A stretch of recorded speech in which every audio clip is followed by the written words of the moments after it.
welcome to Beyond the Lines. My name is Sarah, I'm the artist behind Pinselgeschichten, and today I'm working in the surprise Outlander coloring book. Let's hold it a little higher so that you can see this one. And I'm working on the next page, which is this one. And I'm taking care of the background, doing, well, wooden things, and I'm working with Inktense. So join me and find out why I chose some of the colors, why I chose the supplies, and I hope you enjoy. So here we go. This is the page for the week. I'm probably not gonna finish it in one sitting, but the text for it goes as following, and it's a little, well, bleed through. So Lana, you were asking me on the last video, or one of the last videos, if those alcohol markers do seep through a lot or bleed through. Yes, they do. As you can see, this is how much they did actually bleed through, and it makes it a little hard to read. So if I'm not as fluent in reading the story for this particular page, I'm sorry about that, but well, yeah. So let's go for it. The story bit is: I rather lost interest during a long discussion involving the parentage of several no doubt distinguished horses, not among those present, details of breeding records of the entire stable for several years, and a number of incomprehensible points of equine conformation, dealing with hooks, withers, shoulders, and other items of the autonomy. Since the only point I noticed on a horse were nose, tail, and ears, the subtleties were lost to me. I do like Claire's rather snarky sarcasm on this bit here. But what I want to do for this page, and I said it in the intro, I want to work with Inktense. I had a different plan in mind originally. I said it in the last video. I do have an idea, but I decided to do that for the next page, so you can be curious what I actually wanted to do for this one. Why I didn't choose... Oh, it's not the next one. The next after the next. I'm sorry. Ah, gosh. So you have to wait a little longer. But I will work with the thing that I wanted to work with on this page. Why I did in the end decide not to go for that kind of supply and work style for this particular page here is I would lose a lot of detail down here with the hay and up here, or it would take me forever. And honestly, I think in the end, the line work did not really work for that other different supply. So sorry for making you curious and being so vague, but well, yeah, you're gonna find out eventually. So I decided, okay, I want to have something different. I didn't want to go with watercolors or only colored pencils, and I hadn't used Inktense blocks mainly in a while. I worked with Inktense pencils for a couple of other projects, but not the Inktense blocks. So next to me to the right are the blocks, and next to me to the left on a different table, there are my Inktense pencils. They all have the exact same colors, so this is the color palette that I'm gonna work with.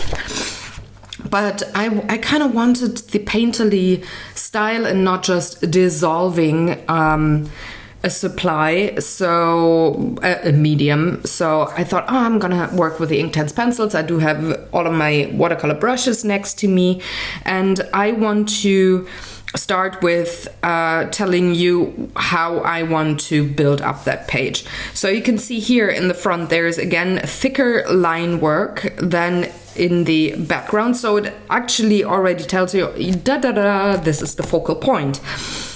So we got Jamie here, and I think this is Hamish, if I remember correctly from the story. I do have the book with me.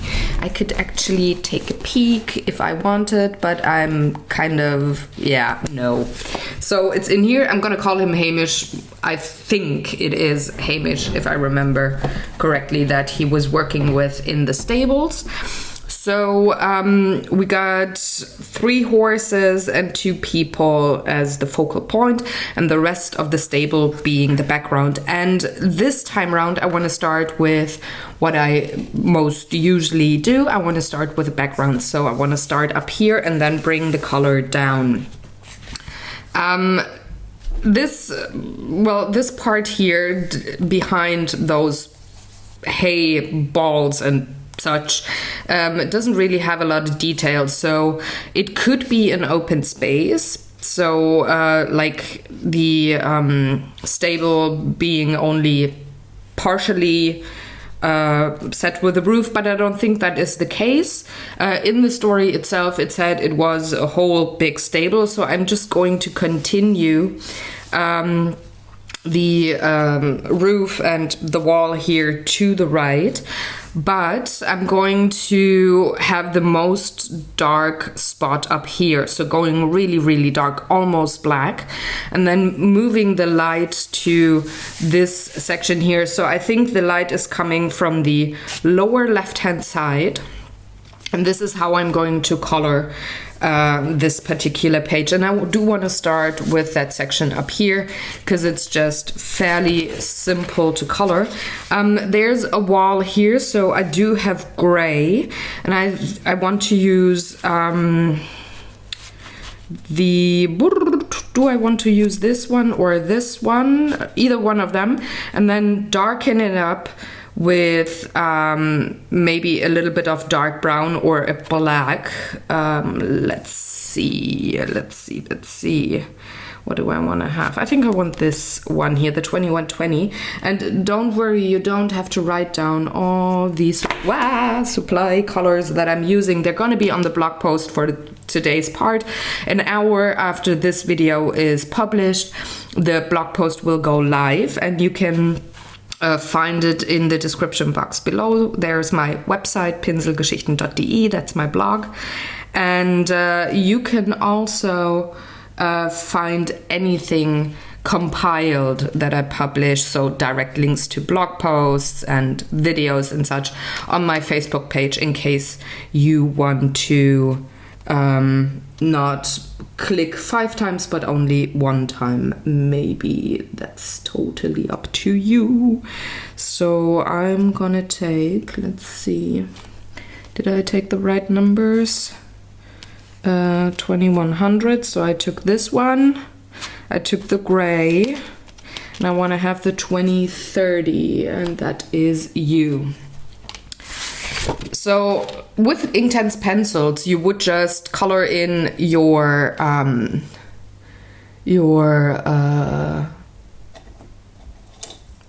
pigment with color, like with a pencil, just like with colored pencils, and then go on top with water brushes and dissolve it.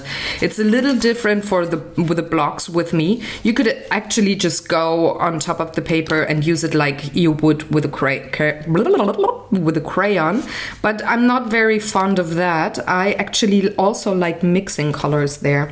So what I do, I'm choosing the that's the wrong one. I need the 2120, this one. This is my gray tone.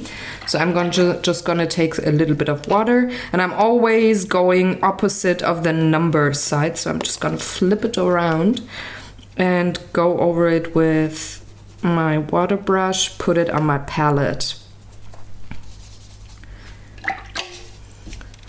It's a little extra step, but I find it easier to then mix colors. In case you only have the pencils, you could do the same thing with the pencils as well, and you could also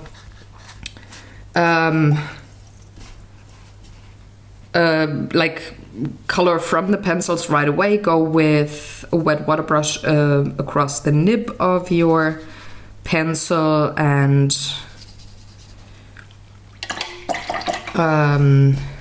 dissolve the pigment, or you could just color it in on the page and then go on top with water.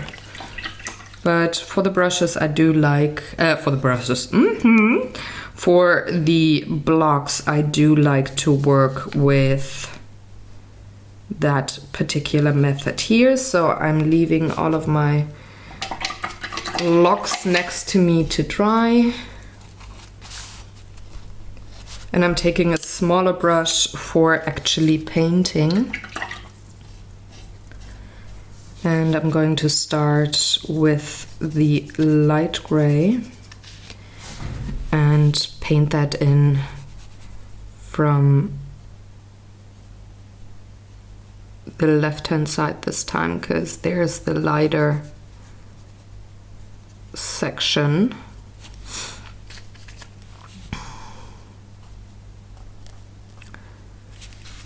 And I don't want this to be super even. It should look painterly in the end, so I don't mind if you can see a couple of brush strokes, not too many though. I don't want this to be too busy looking, because the page itself, or the picture itself, is rather busy already.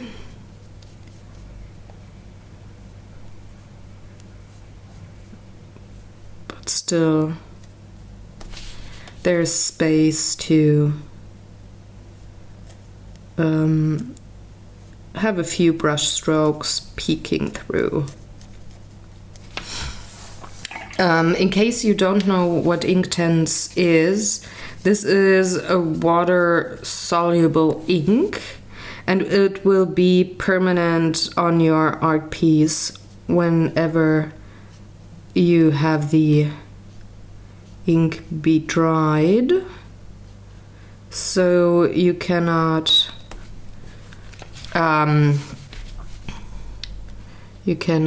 necessarily get rid of anything that you've put down, but you can put things on top just like with acrylics.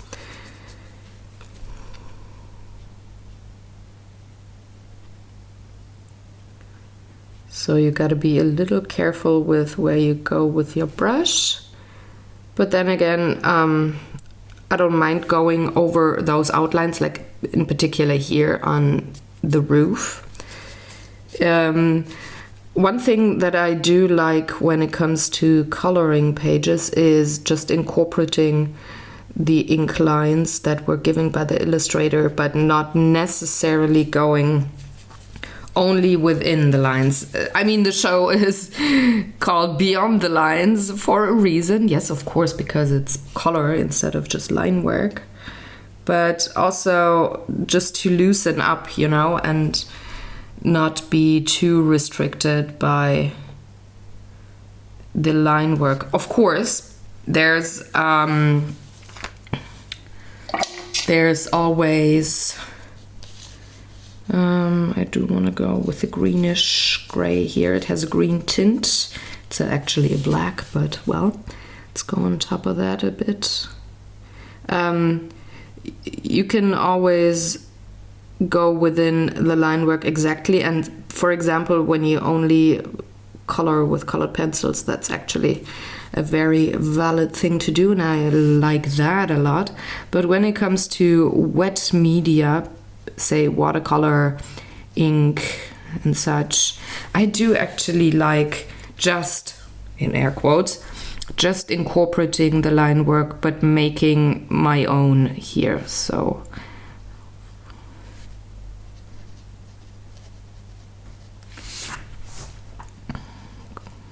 just bringing out some of those stones that are visible on the wall. And then I'm mixing the two, so the gray and the greenish black with quite a bit of water, because I don't want it to sit on top too much. Like when you're having acrylic paints, it's a little different. But then again, acrylics do have a absolute different style there.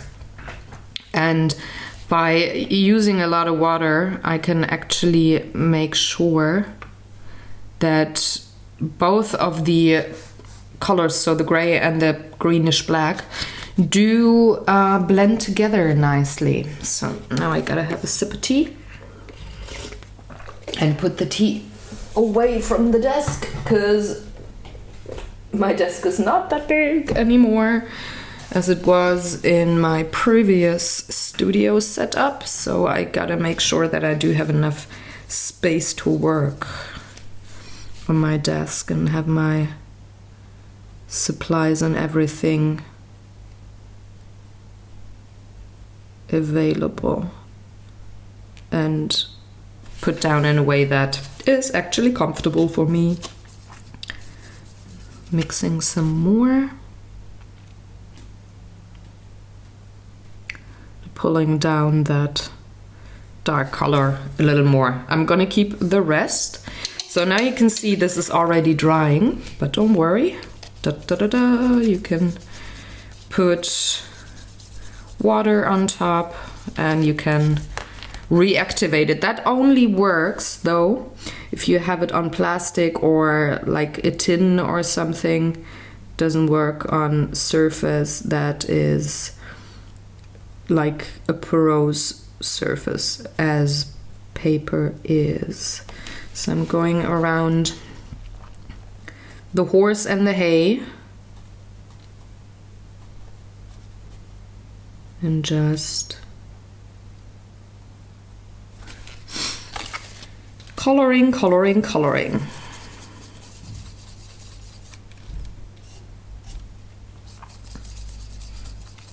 Also mixing the greenish black with the brownish black. It has a brownish tint, not as much as sepia does, but it has a slight, almost like a charcoal, warm charcoal tint to it. So that's pretty nice.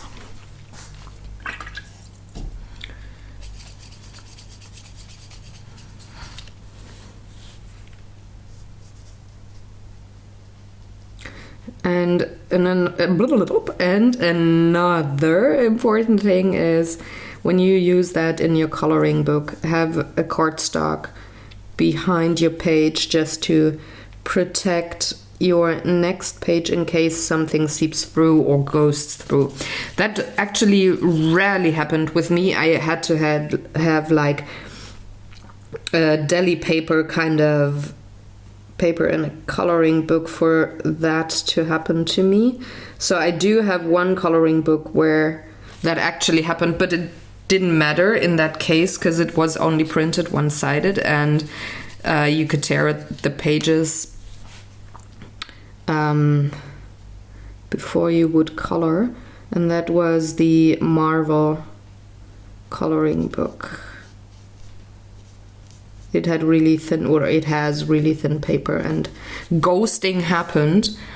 But again, I didn't mind because I tore out the pages before I colored and taped them to my work surface. So I did not care.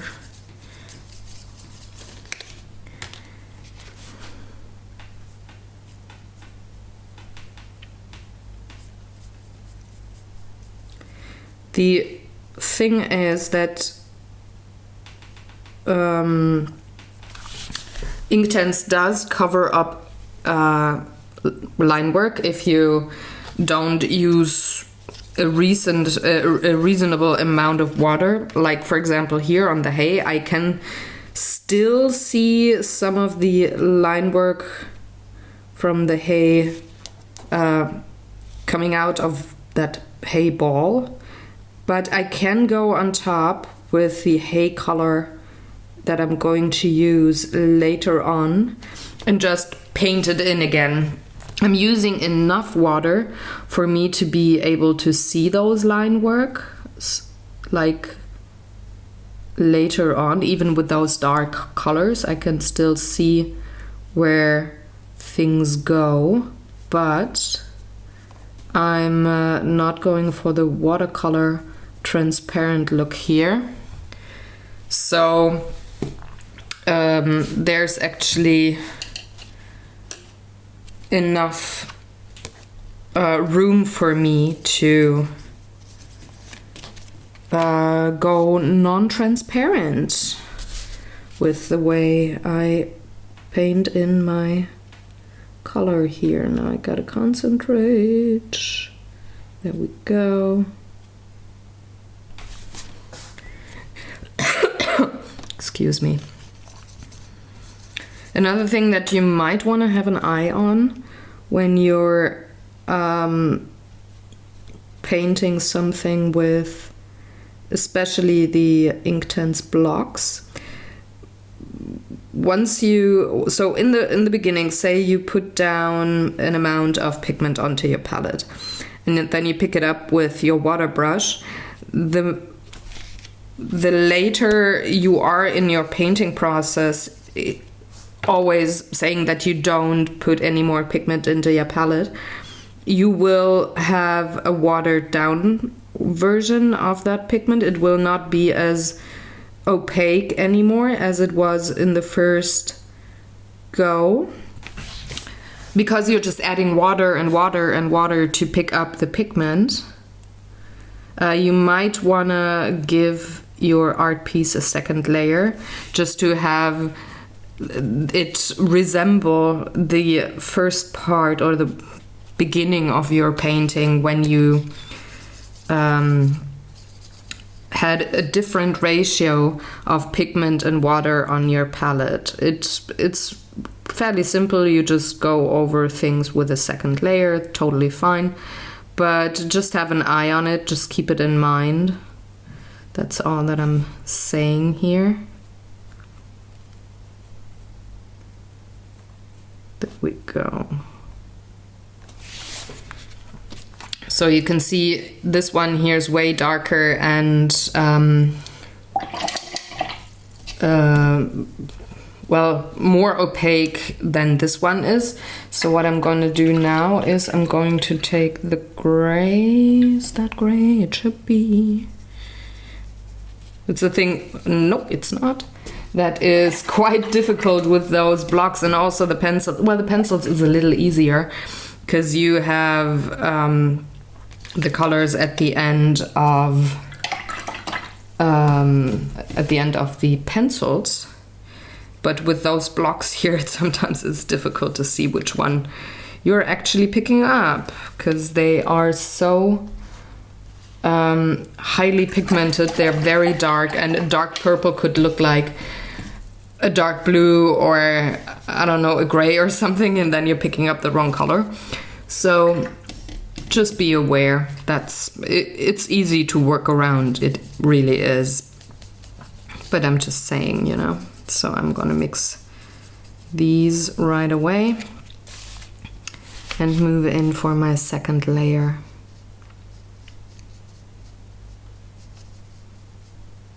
Just to darken things even more. When it comes to supplies or tools that you use, I definitely recommend a synthetic watercolor brush to work with Inktense. You can get it out of the bristles fairly easy. I mean, saying you are reasonable and don't leave your unclean brush overnight. Could be a little difficult if you would do that to get everything out. But it doesn't hurt the bristles of the brush if you use watercolor brushes and clean them out right away once you're done.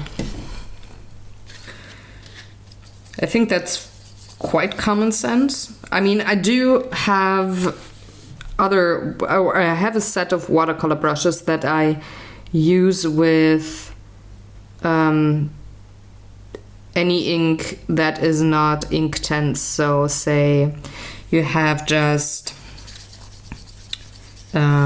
calligraphy ink, for example. I'm using a set of water brushes there that is only set aside for ink. Or if I don't have the size of brush that I need in that particular set, I would just sacrifice a watercolor brush, put it into the pot for ink brushes and never use it for watercolor again. So you don't have to work this way, I'm not saying, but I just find it a little easier, because with the calligraphy ink, for example, the bristles get a little brittle and are not as soft anymore. So they're still movable, so still work fine, but they're not as good anymore for watercoloring, I find. So I just set aside brushes for ink work. I don't have to do that with the Inktense though, so that's all that I was saying. It took me a while, huh? So I'm putting in a little bit of the black here from that very dark brownish black that I used on the right hand side, just feathering that in tiny little bit, not too much, just to blend things together. There you have it. I should maybe, oh yeah, I could use that brownish black too to put on top of my stones here. So the greenish black was for shading pretty much, and the brownish black is for details on top.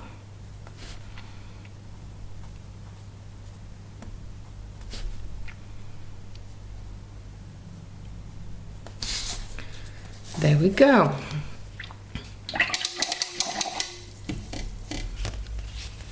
Now I can clean up my palette, and I forgot my water spray can thing, so I'm gonna get that and I'm gonna show you how I very quickly clean that up. So say you want to go on with yellow and you don't want these colors to mix, you just spray a bit of water, take a paper towel or a soft rug or something, like an old t-shirt that you were going to throw away, cut it into bits and use it for cleaning up your plastic palette. And actually my palette is a packaging piece from a board game, so yeah, recycling, guys, it works. All right, ta-da, clean palette, and now I can move on and decide what I want next. And I think I would like those wooden bits here and the hay to be next. So I want to color the beam, the wooden wall, this part for the hay, and well, there's a little wood down here as well. I can color that all in one go. Same goes for this wooden log here and the supporting structure of the roof. So they will all be the same kind of brown. And I want to have quite the cool tone. I'm definitely going for 1730. I know that this is called oak. Is it 1730? Yeah, 1730. But it looks kind of green here. Now I'm confused, but this is the thing with Inktense, you know? They're so dense, so compact, and there's like, I don't know, 50 kilos of pigment in this tiny little block. So of course the color of the blocks is not what you think it would be. And I'm thinking I need a darker tone too. So I'm thinking that 2010 would fit nicely. 2010. So I got these two, going about it just like before, but I'm just dissolving the, or am I gonna dissolve both of them? Yeah, why not? It's maybe a little easier with shading.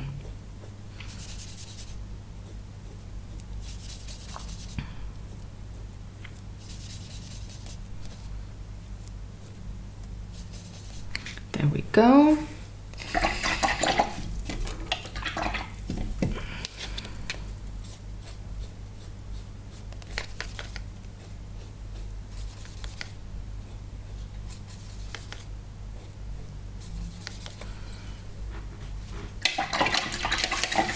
And I'm always taking a bigger brush to just get the pigment of the block, and then for painting I take a smaller one in case I need it. So it's just a habit of mine. You could go with the smaller brush too, but I find that I just need 2 or 3 swipes of the Inktense block to get enough pigment off for me to work with. You could go with a smaller brush and go over the block like 5 times, would be the same thing. It's just a personal preference. That's what I'm saying. So I'm going to start up here, and I'm going to color this or paint this in the direction of the wood grain.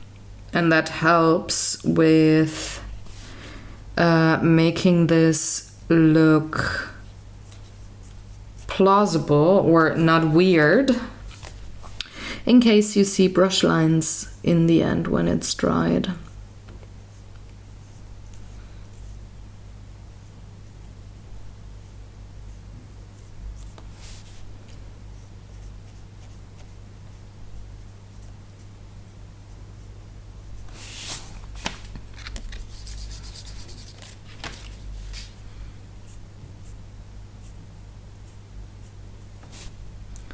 So back here the wood is actually a little darker, as say here on this log or on this beam, because this is in the part of the in the darkest part of the stable.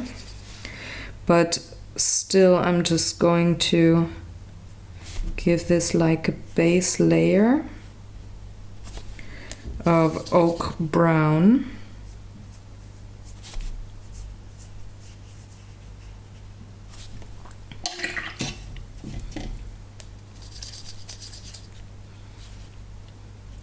And then I'm going on top with the other color. Don't know the name. It's on the pencils, but not on the blocks. On the blocks there's just the numbers. So I think it might be something like a walnut brown or something. I don't know. So I'm just going on top with my dark brown now, and I'm going to shade it. I'm disregarding my wood grain for now. I will color that in later, once this is dry, to be exact. It's a little too much on my brush.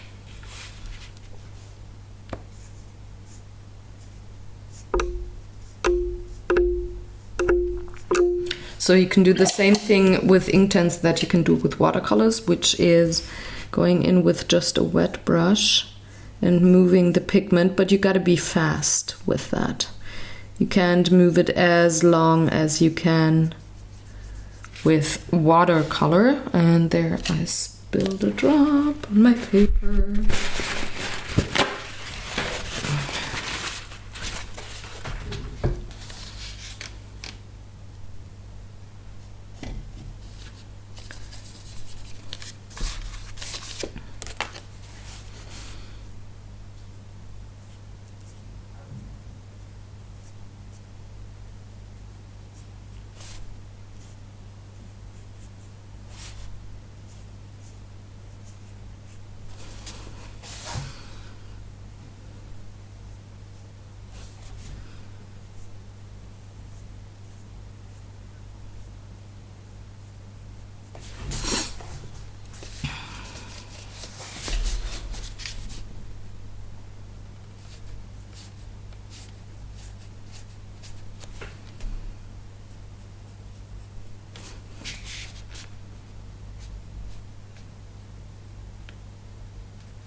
And now I'm going to take an even smaller brush.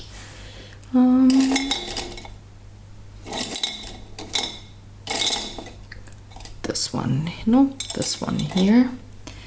This is a 0 brush. And I'm going in with the same dark brown, but not as much water. And I'm just going to draw in the wood grain.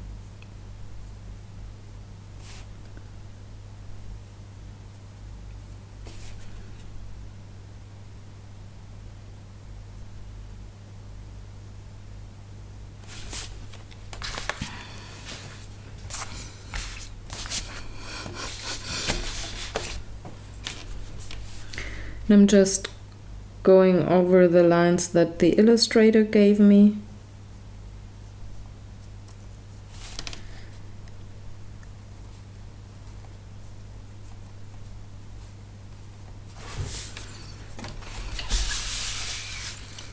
And as I always say, move and turn your artwork for you to be comfortable with your hand, so that you can rest it on your desk or on the art piece. And don't strain your wrists. If you're wanting to make this a decade or lifelong hobby, you will probably spend a lot of hours painting, drawing, and such. So you will actually feel any strain of the wrists fairly early on in the game if you do not make sure that you always have your hand rested comfortably. And nobody wants to be in pain, or unable to draw or paint anymore because of pain in your wrists. So be smart and just be aware and try to lessen the possibility of carpal tunnel syndrome and such right from the start. I can only recommend that. So I've been painting for over 20 years now, and I'm painting a lot, long hours, and that's why I gotta make sure. If it's just like 5 minutes every weekend, you don't maybe have to be as particular with that and don't have to care as much, although I would still recommend it. Just saying. But if you paint long hours every week, you might find it beneficial to have a pain-free and working wrist. So this is the first wooden part. Now I can have a sip of tea. Do you have Earl Grey with a little bit of honey in my thermos cup here? And I've been longing to have that again. So I cannot drink any warm tea when it's really hot outside. So I didn't do that all summer. But now finally it's autumn. And I can go back to my favorite drink, especially when I'm working. I do like my Earl Grey with me in the mornings after breakfast, going to the art table and filming and or just painting and having a steaming hot cup of tea with me. Oh, it's awesome. That's just, the term comfort food. I think Earl Grey with honey is my comfort drink. I drink liters and liters of it every week, and I just really, really like it.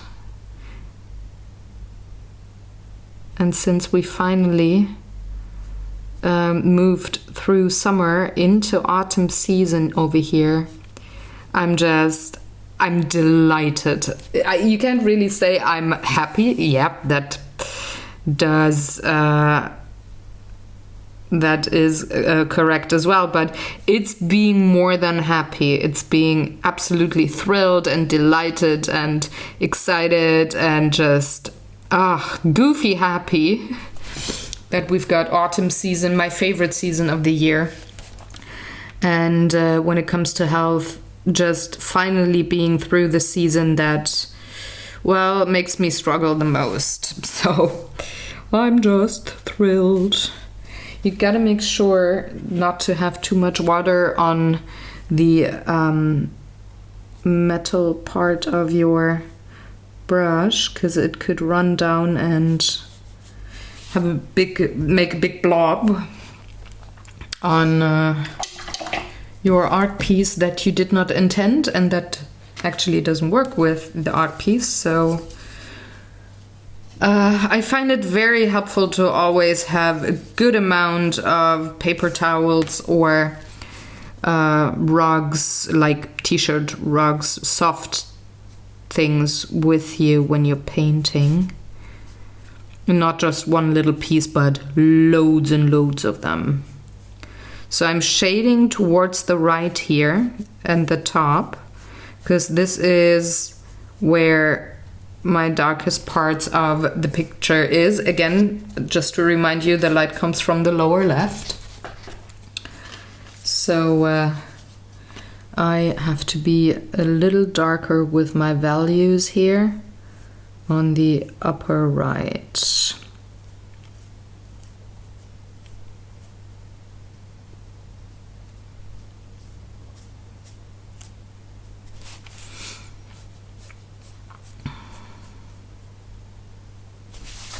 There we go.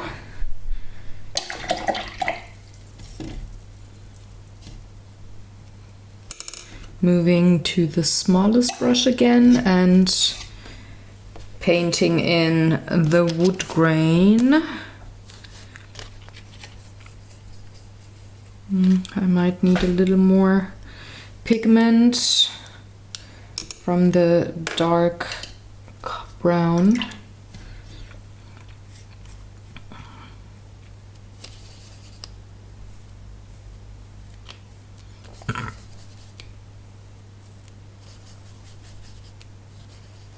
There we go.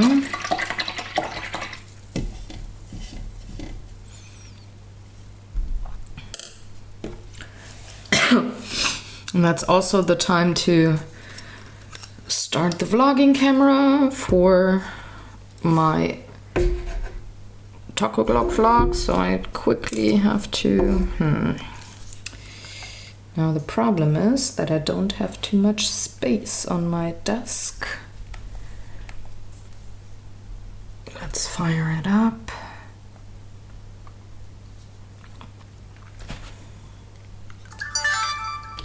That sounds good. Connecting to the camera Wi-Fi. This is a little behind the scenes within an art video. Usually I keep behind the scenes stuff for my vlog. But, well, why not? Let's have just a little bit in here. So I'm looking at my screen, my iPad, and see what the perfect angle would be for a rather nice shot. Yeah, there we go. That's not shabby. So I'm moving in with my smallest brush again. Having only very little water on my brush, and I'm going on top of the line work that the illustrator put in and paint in the wood grain.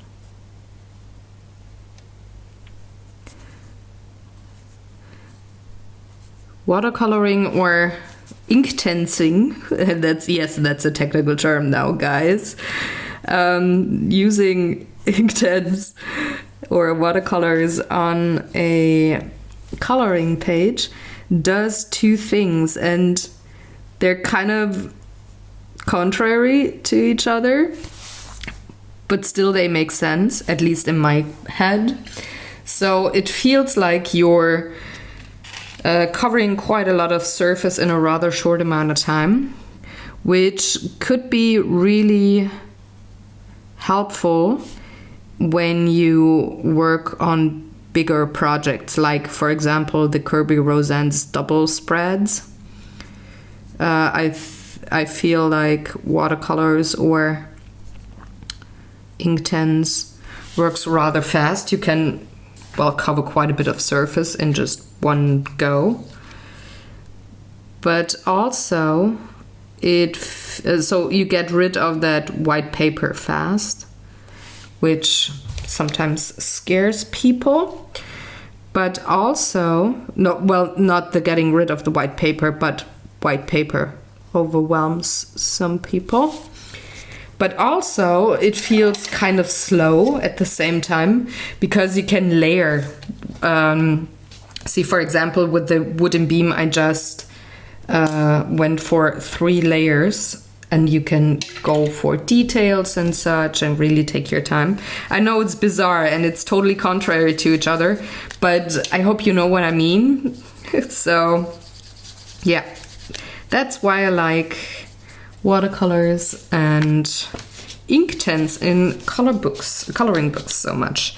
So let's go with the top part here first before I move on to the lower parts. I might need a little more of the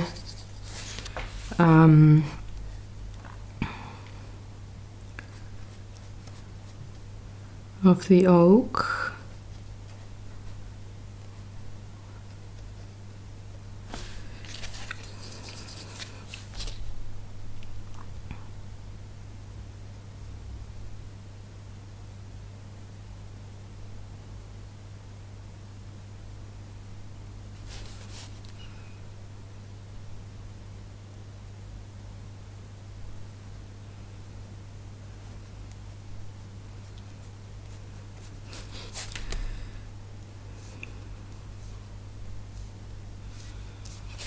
That's enough for the vlogging, because I don't want this to be time-lapsed this week.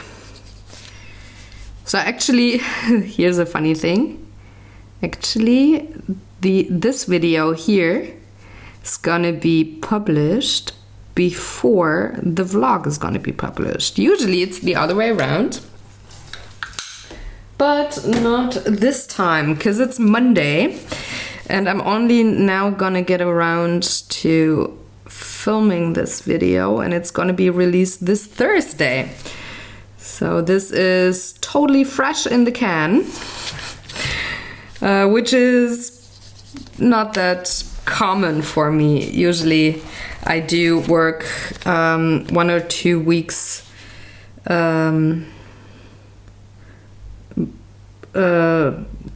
earlier on my coloring page before it is published, because I need to have time for post-production and such.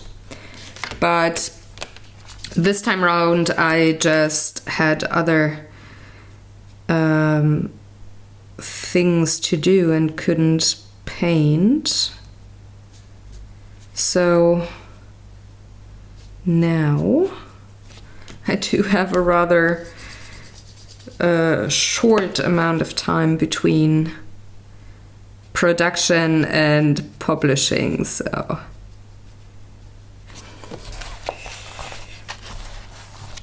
here we go.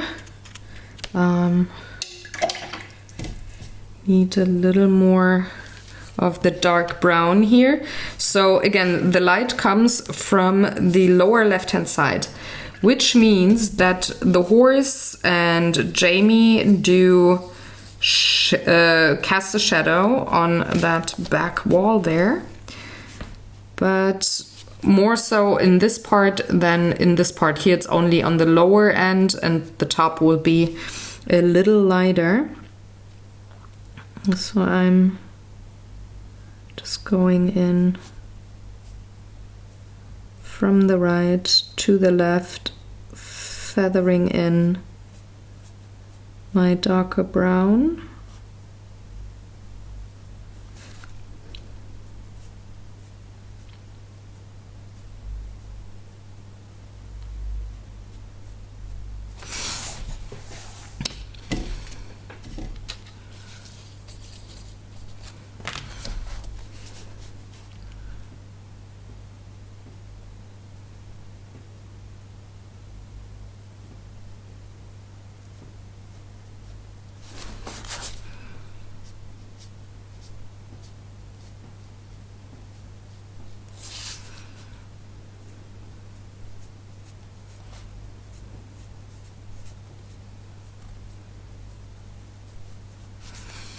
And going in with a clean brush and pulling the pigment a little more just to make this a softer blend.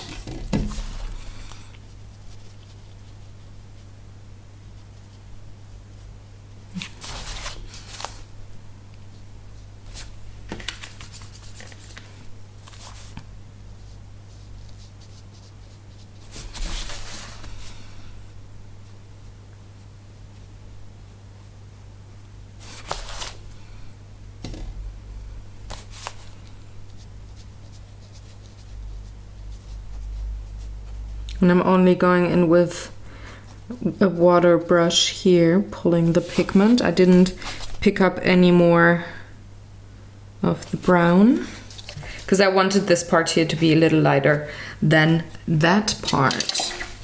So I'm going to let this dry for a minute because I see the paper pilling here before I go in with the wood grain.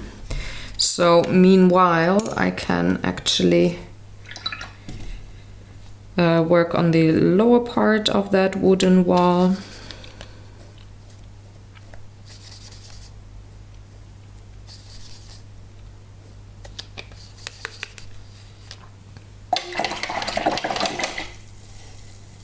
Another thing I recommend when working with Inktense blocks is when you're done with painting, I would leave the blocks out and not put them back into the tin overnight, just to make sure they're really dry before you put them back into their tin. Otherwise, you might risk a little mold.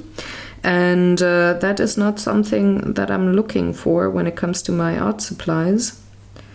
Well, they cost money, so I don't want to be reckless and risk mold and then have to rebuy, because I mean those blocks could last you a lifetime depending on how much you paint with them.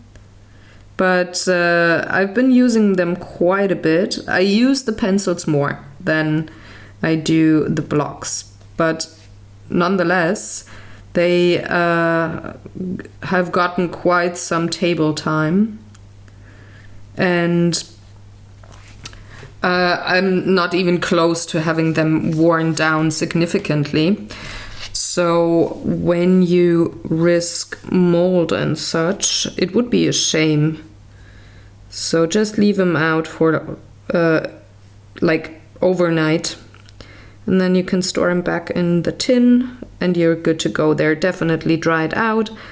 No risk of destroying your supply there.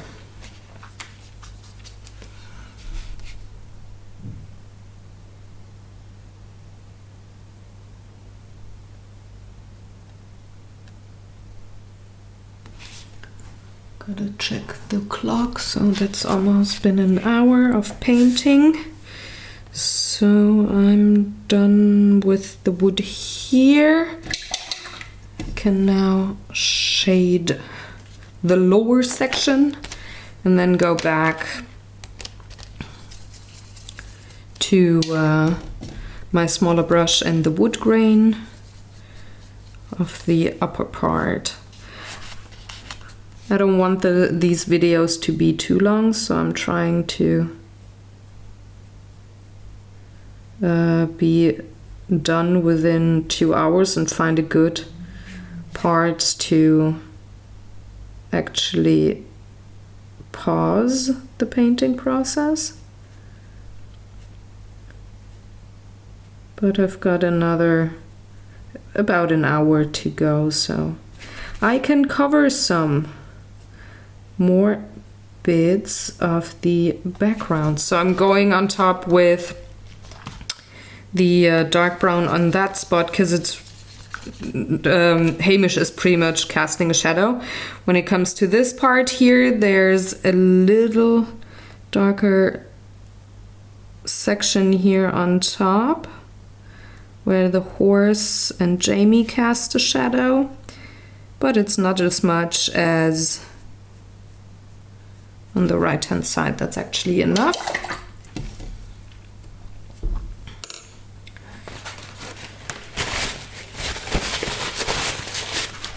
Can move on with my smaller brush now.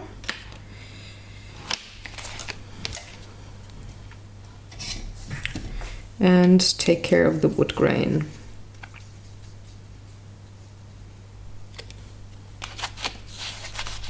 The upper section is dried enough, I think, so I can just move in with my small brush.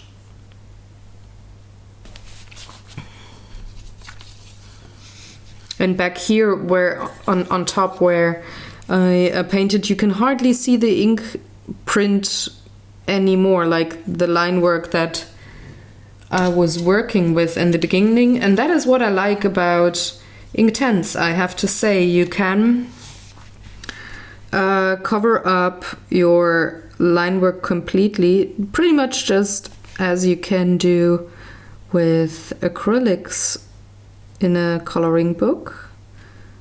But I didn't want to do that today. But it's pretty much the same principle.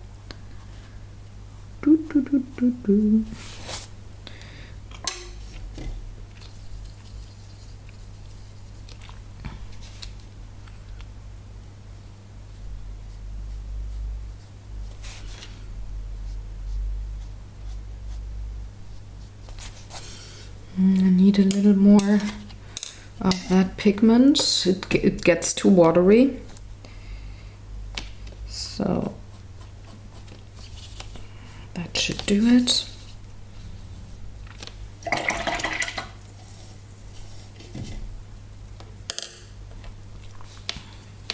You could even go and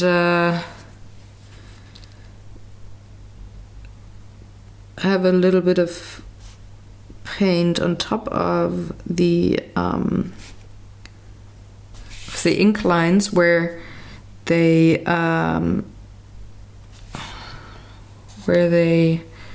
oh, hold on, talking and concentrating, oh, difficult, where they section off a bit, like for example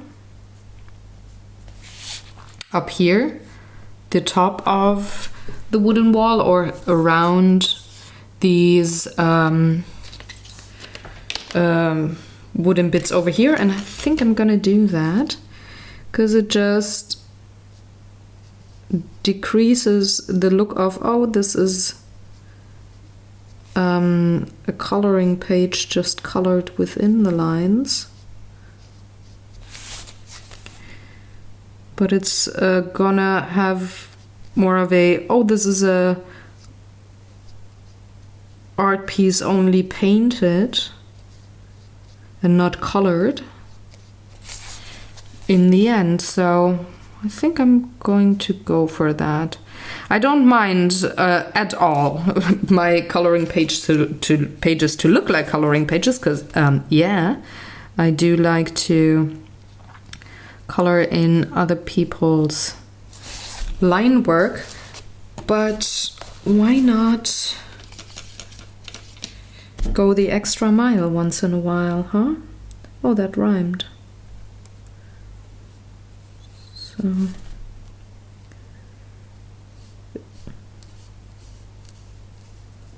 something like this. It's just a little bit of Inktense on top of the printed line, and it makes quite the difference. So I'm going to do that for the other parts here where I can still see the ink lines.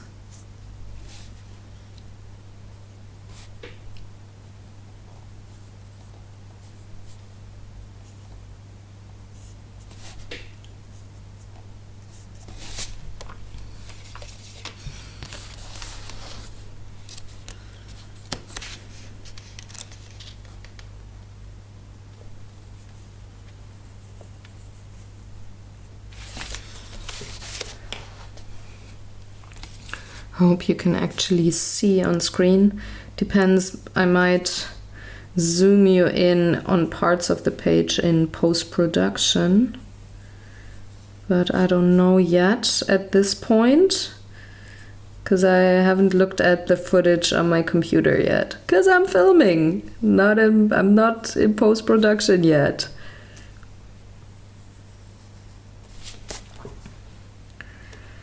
Okay, yeah. The upper part works fine this way.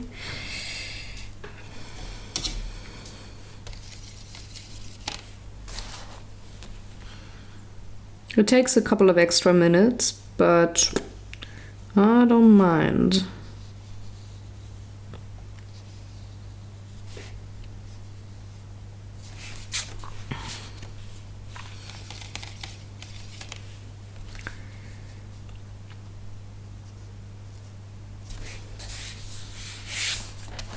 Alright, so I got this part done. The horse, I'm not gonna take care of that beam yet when it comes to the outlines, because I don't know what the color of the horse will be. It might be darker, and then I can do the same thing with the horse color. But I gotta work on the wood grain here.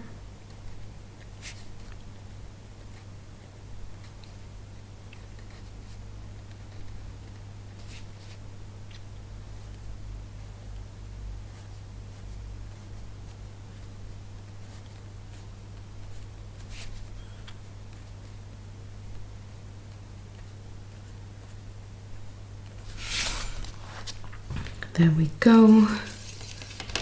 And the final bit here.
There we go. All right, on to the roof. So I can move back to my bigger brush and take a sip of tea. Take a sip of tea. I can actually power off my vlogging camera just to save batteries.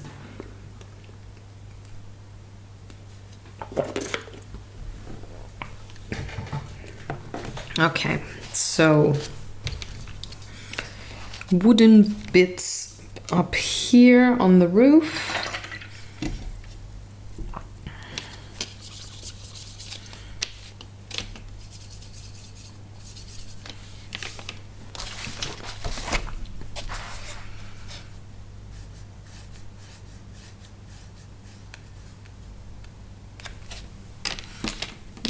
that was a little too watery.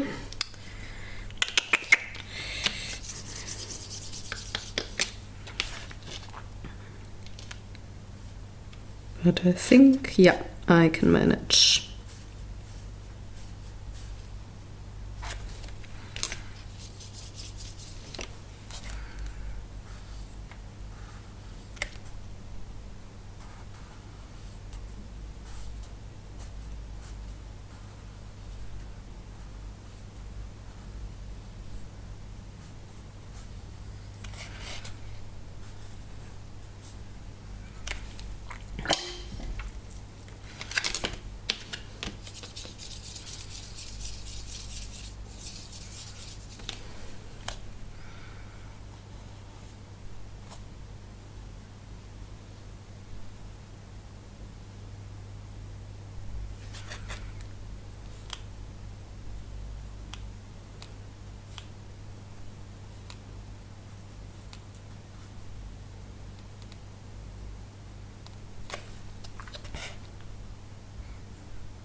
And the final beam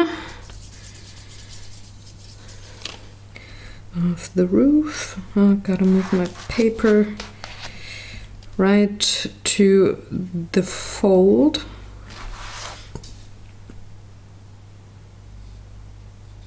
Just to make sure I don't have any ghosting onto my next page.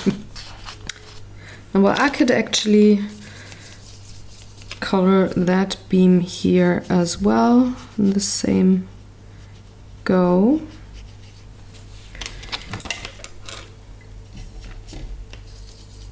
I do have hardly any pigment left on my palette when it comes to the oak brown, but it just is enough. Ha! I have to add a little more for this log here later on, but I can now go on with my dark brown. Now the light comes from the lower left, so I'm shading from the upper right.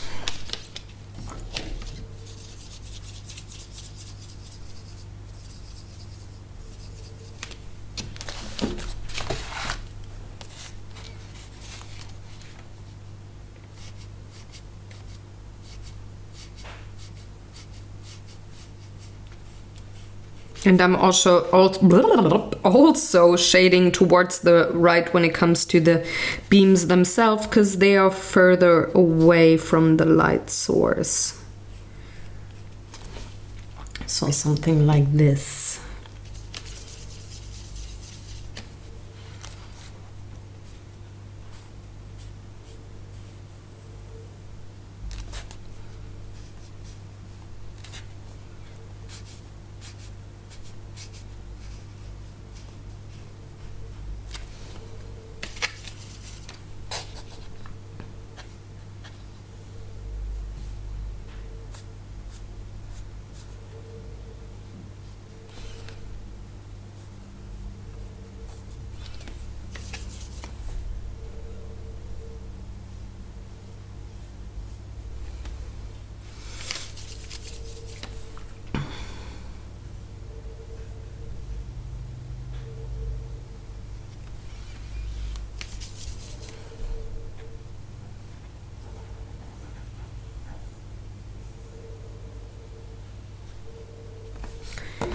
Okay.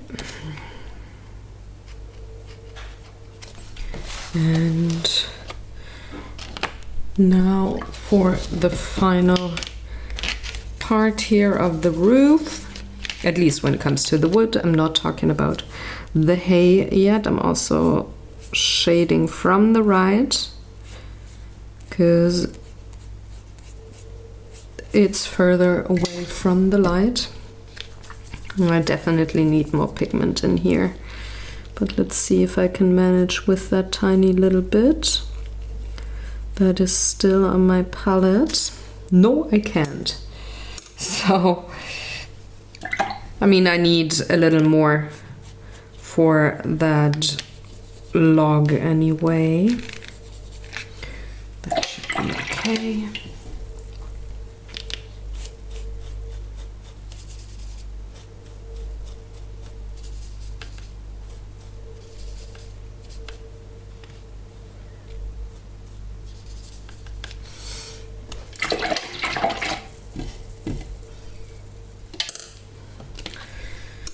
Okay, it almost would have fit, but no, just a tiny little bit more.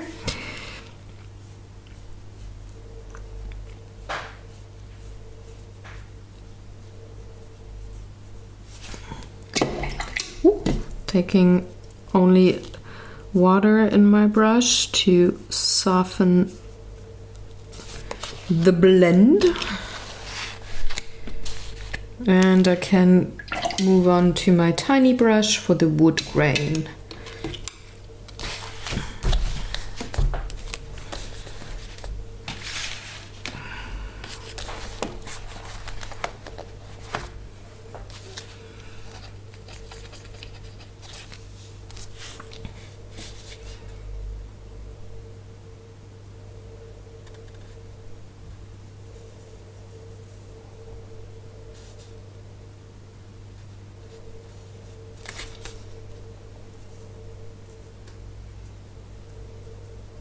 And if you happen to not be able to see the ink lines of the wood grain anymore, just make your own up. You don't have to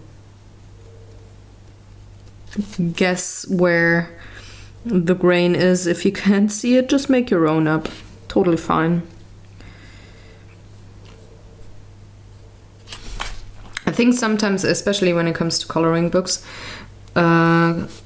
people are a little hesitant to make up their own stuff, especially beginners, and I don't blame them. Don't get me wrong, but I think it's just the appreciation of the artist that put together the book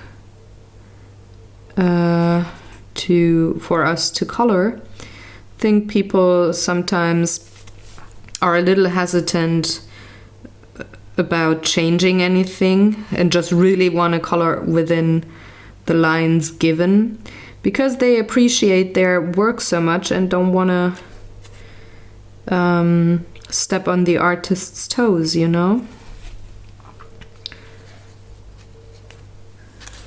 I mean, I think they appreciate when we take their artwork and make it our own and pretty much let them see what we see in our heads. So if you ever find yourself to be a little hesitant or not wanting to add in the wood grain because you can't see it anymore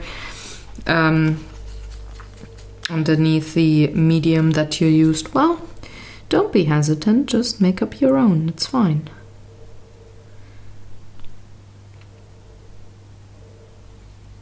I guess illustrators that put together these kinds of books let them go once they're finished. And by letting things go, you definitely appreciate what other people do with them. So how they continue your work, pretty much.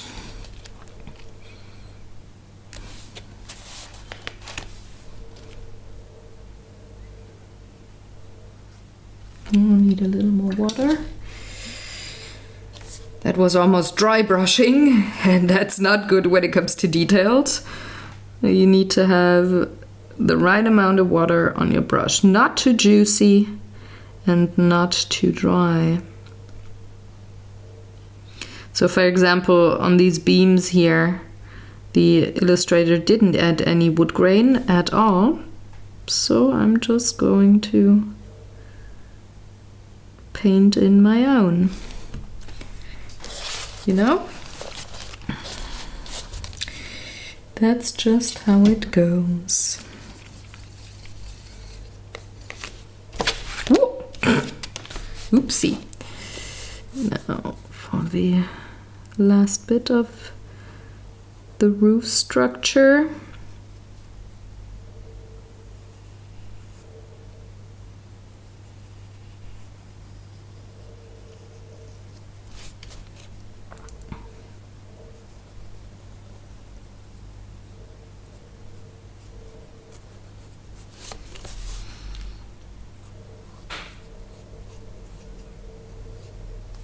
I'm also going to add a little more wood grain here than is given by the illustrator.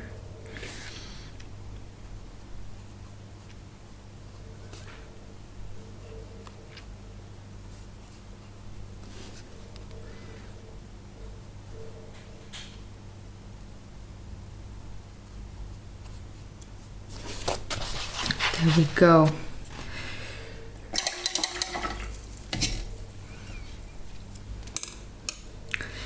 Now I do have all the background wood done.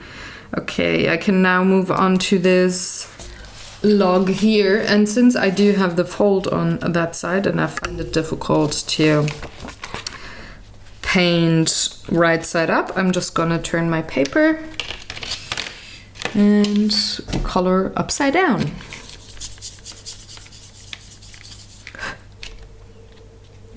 Instead of having the big painting flies from summer with me, I have a small painting fly with me today.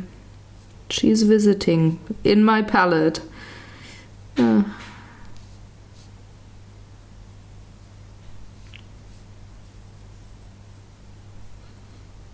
So I'm just going about it as I did before, giving this a solid layer of oak brown.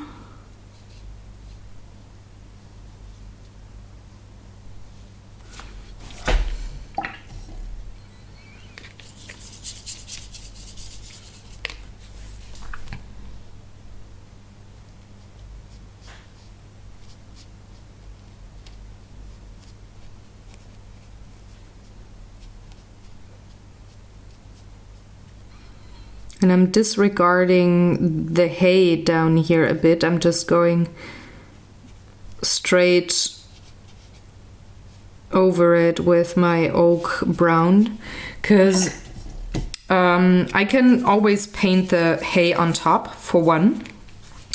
And also I find that you can paint in color way smoother when you don't have to go around all those tiny bits and pieces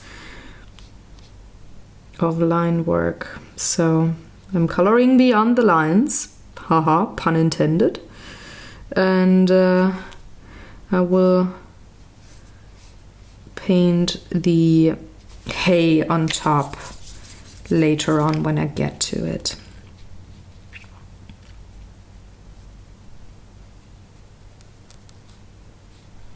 Just painting around the bigger parts here. So the rope and that metal plate with the ring and such, but not every hay straw. I would probably do that when I would I have chosen colored pencils only for this page, but anything but colored pencils or markers, no thank you. I'm not going to care about that. Anything that I can really layer well, and I mean light colors on top of dark colors, I'm not gonna color around something, and especially if we're talking about tiny items, you know. Okay, the light comes from the lower left, so I'm shading from the upper right again, since this is rather in the zone where there's a lot of light. I'm going very watery with my shading here. Very little pigment.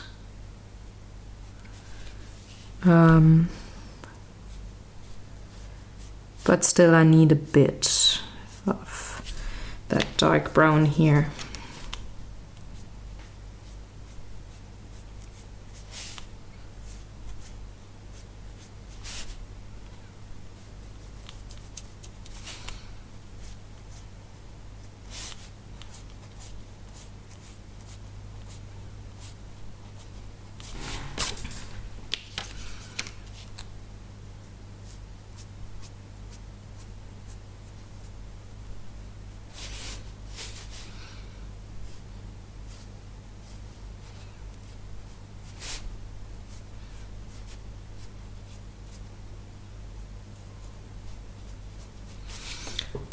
Enough. Now I can already move on to the wood grain. And then I take a look at the clock. Doesn't look too bad, so maybe once I'm done I will end this video and move on coloring in the next one. We'll see how long this takes me here.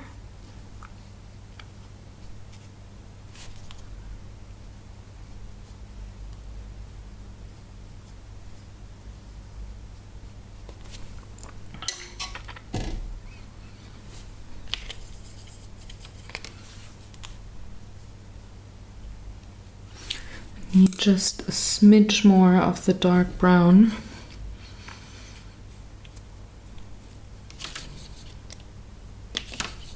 There we go. The ratio between pigment and water was far from perfect. For these wood grains, for the details, I need a little more concentrated paint, because otherwise it might get lost in the shading layer, and I don't want that.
Turning it right side up. Yep, that doesn't look too shabby. Just want to add a little more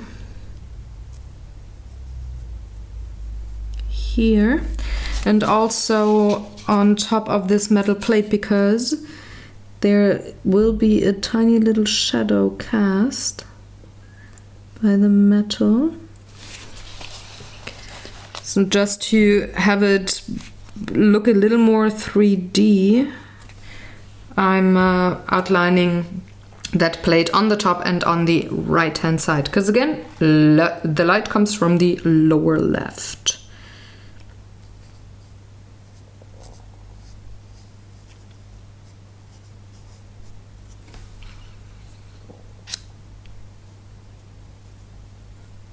Okay, so let's look at the time. 1:27 of recording time. I think that is a good time to stop the video.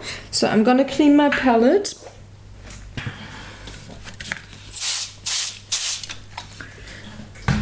And then I will see you next week with the next part. I think I'm gonna go for the remaining parts of the background most definitely. So the wall and the hay up here. So that's what's gonna come up most definitely next week. And a few more things as well, because I'm gonna be done rather quickly, I think, with these parts. I hope you enjoyed watching along. Maybe you're working on the same page as I am. I would love to hear that and maybe see a photo of what you decided to do for this page. If you have any questions or comments, please leave them in the comment section below. I will get back to you as quickly as I can. Excuse me. And I'm gonna see you next Thursday with the next installment of this page. Take good care, have fun, do some artwork, do some coloring, or any other good thing that is, well, your kind of artwork. It being music, writing, whatever it is, just do something good for you. And I'm gonna see you next week. Take good care. Bye.